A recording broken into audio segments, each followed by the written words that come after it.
بابا جی السلام علیکم۔ وعلیکم السلام جناب، موسٹ ویلکم۔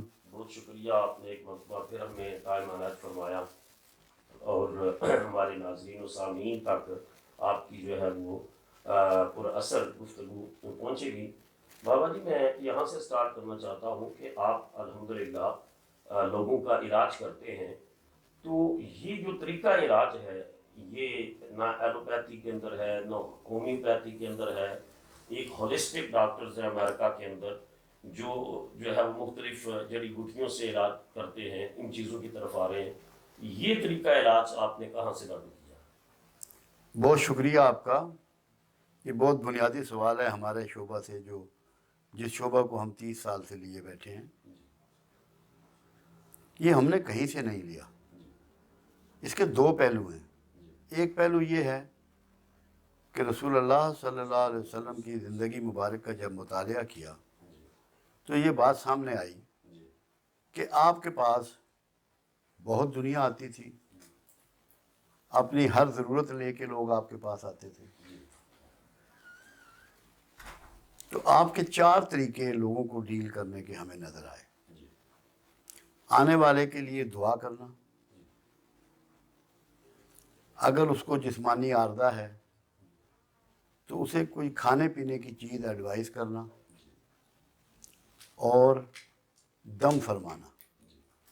دم میں اپنا چھڑی مبارک بھی آپ نے استعمال فرمائی، دستے مبارک بھی استعمال فرمایا، پانی میں ہاتھ ڈبو کے وہ بھی دیا، کیونکہ آپ نے پانی کو پھونک کبھی نہیں ماری تھی، کیونکہ اللہ کے حبیب صلی اللہ علیہ وسلم کا فرمان تھا کہ کھانے پینے کی اشیاء میں پھونک مت مارو۔ اس لیے ہم نے کبھی پھونک مار کے پانی دم نہیں کیا، کیونکہ اللہ کے رسول صلی اللہ علیہ وسلم کی ہدایت کی روشنی میں۔ اور چوتھا یہ تھا کہ آپ کوئی نہ کوئی چیز کھانے کی ایڈوائز فرماتے، اور ذکر کچھ نہ کچھ اتنا ذکر تجویز فرماتے ان کے مسائل کے حوالے سے جو انگلیوں کی پروں پہ کر لیا جائے۔ اس وقت یہ تسبیح جو ہم آج گھماتے ہیں یہ مستعمل نہیں تھی، اتنا ہی ذکر ہوتا تھا جو ہاتھوں کی ان پروں پہ لوگ کر لیتے تھے۔ میرا کبھی اس طرف رجحان نہیں تھا، تصوف کی طرف تو میرا دھیان تھا، مگر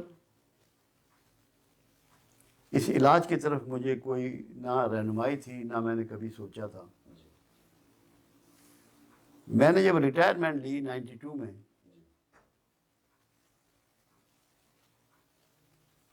اس کے بعد دکان کی اسپیئر پارٹ کی، سوراب موٹر سائیکل کی ایجنسی لی جہلم میں، تو وہاں میں بیٹھا ہوا تھا، کچھ اسپیئر پارٹ بھی رکھے ہوئے تھے، موٹر سائیکلوں کا بھی کام تھا۔ تو ایک فوجی میجر آئے، وہ کچھ پردہ مجھ سے پوچھ رہے تھے، اس کے دوران ہی کچھ بڑبڑا بھی رہے تھے، جیسے بندہ خود کلامی کرتا ہے، اپنے منہ میں بولتا ہے۔ میں نے ان سے پوچھا کہ میجر صاحب کیا بات ہے، آپ کو کیا پریشانی لاحق ہے؟ کہنے لگے جی میرے والد صاحب ہیں، ان کو پچھلے 5 سال سے ہچکی لگی ہوئی ہے جو جاتی نہیں۔ میں فوج میں ہوں، میرے والد صاحب بھی ایکس فوجی ہیں، ہم نے جتنے بڑے سی ایم ایچ ہیں سب دکھا دیے ہیں، مگر ہچکی میرے باپ کی بند نہیں ہوئی۔ اچانک میرے منہ سے نکلتا ہے کہ میجر صاحب آپ اپنے والد کو ناریل کا پانی پلائیں، ناریل کا پانی پلائیں۔ ان کے پاس موٹر سائیکل تھی، انہوں نے وہ دبائی اور کسی ریڑھی والے سے انہیں 2 ناریل مل گئے، وہ اپنے گھر لے گئے، انہوں نے اپنے والد کو وہ پانی پلایا، ہچکی ان کی بند ہو گئی۔ صبح جب میں نے دکان کھولی تو وہ میجر صاحب کھڑے ہوئے تھے گاڑی لے کے، وہ والد صاحب بھی ان کے ساتھ، دونوں نے میرے پاؤں پکڑ لیے۔ میں کہا خدا کے بندو کیا کرتے ہو؟ کہنے لگے یہ علاج تو نہیں، یہ تو کوئی اور ہی کہانی ہے بھائی، یہ کیسے ہم ٹھیک ہو گئے ایک دم۔ یہ تھا پہلا واقعہ۔ اس کے بعد وہ میجر صاحب نے روز کوئی نہ کوئی بندہ لے آنا، ابھی وہ فل کرنل ہو کے ریٹائر ہو گئے ہیں، سید بادشاہ ہیں، ان کی اپنی گدی ہے سیالکوٹ میں، خان پوری ایسا کوئی نام ہے گاؤں کا ان کی۔ تو پھر اب وہ آگاہی اللہ کی طرف سے ملنا شروع ہو گئی، جیسے مسئلے میں بندہ آتا اللہ مسئلے کی بھی نشاندہی کروا دیتا، اور علاج بھی سامنے آتا، اور علاج وہ جو کسی ادویات کے شعبے میں نہیں ہے، کھانے پینے کی کوئی چیز سمجھ میں آ جاتی. میں اللہ جانتا ہے کسی کتاب سے کبھی کوئی چیز نہ پڑھی، نہ کسی طبیب کا، نہ کسی حکیم کا، نہ کسی ہومیوپیتھ کا کوئی نسخہ نقل نہیں کیا. کیوں؟ میں اسے کرائم سمجھتا ہوں، کیونکہ میں ڈاکٹر نہیں ہوں. میں کسی کو میڈیسن ایڈوائز نہیں کر سکتا.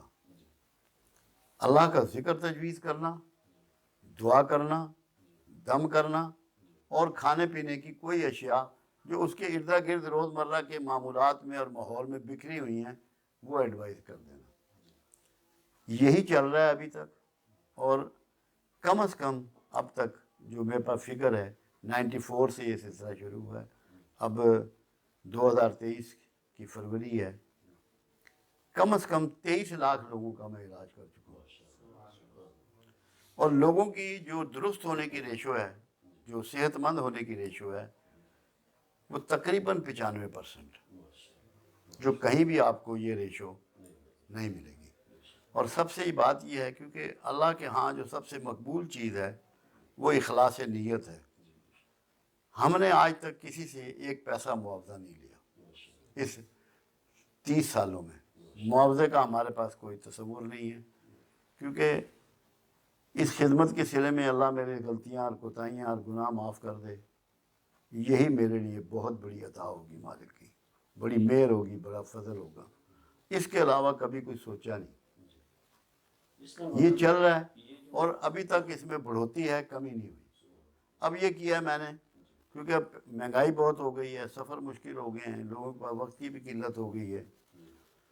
اب میں نے اس کو پھیلانا شروع کیا ہے. اس میں میں نے 2 کام کیے. ایک یہ کہ کتاب مرتب کر دی اسلام اور صحت کے نام سے. جو علاج مجھ پر اللہ کی طرف سے روحانی طور پہ وارد ہوا، میری سمجھ میں آیا، میں نے اس کو اپلائی کیا لوگوں پہ. اس میں سے کوئی چیز میں نے چھوڑی نہیں ہے، وہ کتاب میں درج کر دی.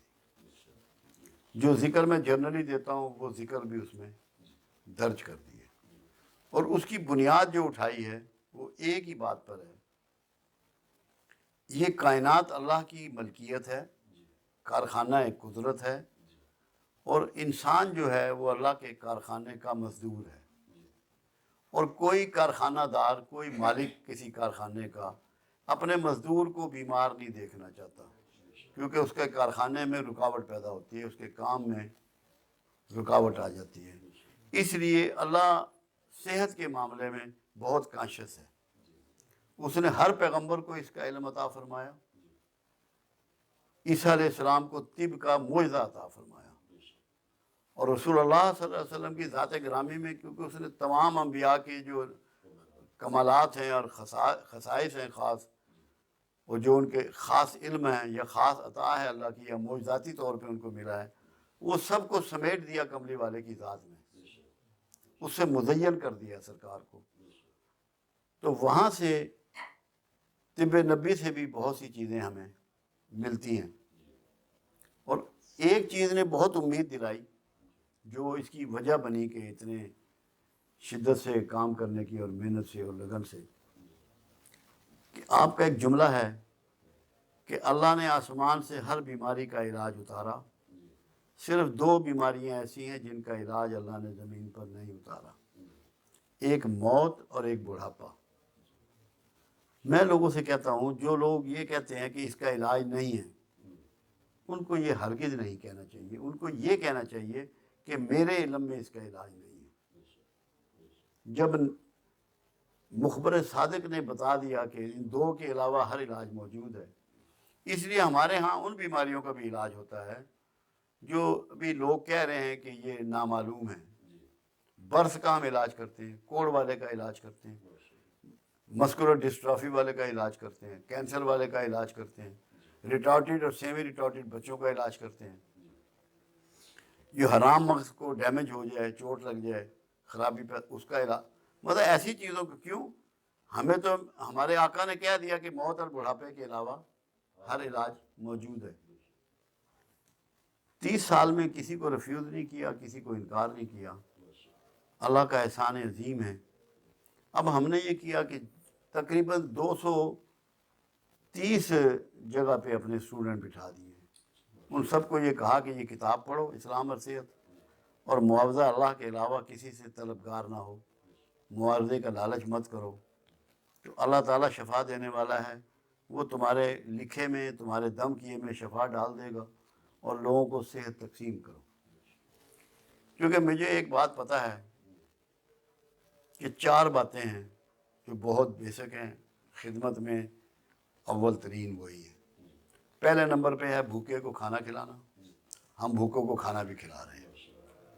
ہمارے ہاں اللہ کا شکر ہے بہترین لنگر کا اہتمام ہوتا ہے، صاف ستھرے طریقے پہ، اور کسی کے لیے تخصیص نہیں ہوتی، سب لوگ برابر ہیں، سب لوگ ایک جیسی عزت کے ساتھ، احترام کے ساتھ بیٹھ کے مختلف ڈشیں روز بدل جاتی ہیں، وہ تناول فرماتے ہیں اور کھاتے ہیں۔ دوسرا ہے بیمار کو صحت دینا، اس کی تیمارداری کرنا۔ میں نے آپ کو بتایا کہ 23 لاکھ لوگوں کا علاج ہم یہاں کر چکے ہیں ابھی تک۔ تیسرے نمبر پہ ہے جاہل کو علم دینا۔ اس کے لیے میرے لیکچر ہیں جو کہ ہزاروں میں ہیں، سینکڑوں میں نہیں ہیں، مختلف اداروں میں ہیں، مختلف چینلز پہ ہیں، سوشل میڈیا پہ ہیں، اور ابھی 22 کتابیں میری آ چکی ہیں۔ یہ سب علم دینے کے لیے ہے، کیونکہ علم وہ ہے جو اللہ کے رسول صلی اللہ علیہ وسلم سے پوچھا گیا کہ علم کیا ہے، فرمایا جو میں لایا ہوں وہ علم ہے۔ یعنی کہ علم وحی جو ہے وہ علم ہے جس میں کوئی مادی ہاتھ شامل نہیں ہے۔ اور چوتھے نمبر پہ نیکی ہے مقروض کے قرضے سے جان چھڑانا، اس کی گردن چھڑانا۔ اس ترتیب کو لے کے ہم چل رہے ہیں، اور بھوکے کو کھانا بھی کھلا رہے ہیں، مریض کا علاج بھی کر رہے ہیں، جاہلوں کو علم بھی بانٹ رہے ہیں، اور جب کہیں موقع ملے تھوڑا بہت قرضہ ہو تو وہ بھی نجات دلواتے ہیں۔ یہ ہمارا سلسلہ جاری ہے، اور اللہ کا شکر ہے کہ لوگوں کو فیض ہو رہا ہے۔ ہم یہ نہیں کہتے کسی کو کہ ہمارے پاس آؤ تو تم ڈاکٹر کے پاس مت جاؤ۔ ہم نے لکھ کے اپنے پریسکرپشن پہ لکھتے ہیں کہ مستند طبیب سے علاج جاری رکھو۔ کیوں؟ وہ ریسرچ ہے، زمانے کا علم ہے، لوگوں کو گرانٹ کیا گیا ہے، بڑی بڑی یونیورسٹیاں موجود ہیں، تجربہ گاہیں موجود ہیں، ڈائگنوزس کے میتھڈ انہوں نے نکالے ہیں، آپریشن کے طریقوں کو رواج دیا ہے، وہ بھی سب اللہ کی عطا ہے، کیونکہ طب کا علم بھی اللہ ہی نے بانٹا ہے، جڑی بوٹیاں بھی اللہ ہی نے پیدا کی ہیں۔ ہم کسی شخص کی اگینسٹ بات نہیں کرتے، ہم کہتے ہیں جہاں تم جا رہے ہو جاؤ، علاج کرتے رہو، یہ بھی ساتھ کر لو۔ جب وہ کرتے ہیں تو پھر ان کی سمجھ میں آتا ہے کہ یہ معاملہ تو کچھ اور ہی ہے۔